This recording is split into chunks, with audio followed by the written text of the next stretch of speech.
International Women's Day is important because we know that women are less likely to, get more senior positions. We know that women, experience bias in terms of pregnancy, childcare, the whole shebang. So anything really that raises the profile of women in a positive sense is fantastic. So I think International Women's Day is a wonderful forum. It's a wonderful thing to participate in. I'm really honoured that you asked me to speak. But really we need to do more. The idea would be actually that we don't need an International Women's Day eventually, because there's equality right across the board. We've got inclusion right across the board because we've tackled and dealt with and stamped out all of those biases and all of those inequalities. So for me, International Women's Day is a massive plug for women, and yay to all the women out there doing it. And, to inspire and encourage all the women who are not doing it to think, actually, I can do it and you can do it. So just go for it. Breaking the bias means to me challenging the bias. And I will always challenge the bias in however it's presented to me. So I try not to make assumptions out of anything really, but it's inherent in human nature that we do make assumptions.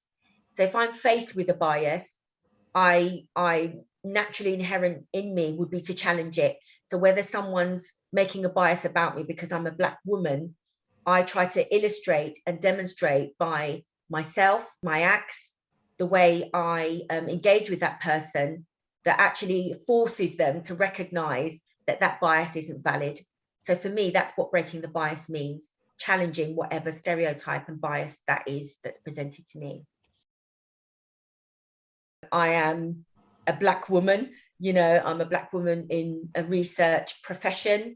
I'm vice chair of the BAME network. So, bias is something that I probably circumnavigate in my daily life, either in the role as vice chair, supporting other members of staff to sort of overcome various difficulties that they're having in their roles by virtue of bias. And that's not just in terms of being a Black woman, I'm talking about inclusion in general.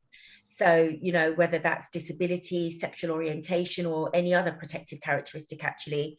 So I do a lot of work that spans all of those protected characteristics. So for me, overcoming bias is inherent, I think, in my mindset, in my DNA.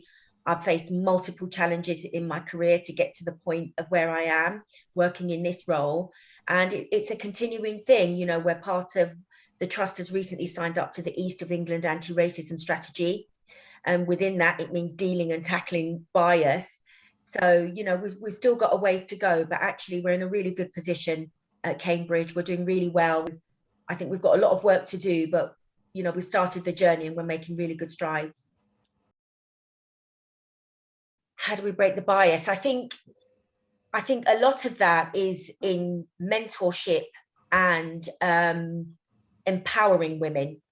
I think that's where a lot of the work needs to happen.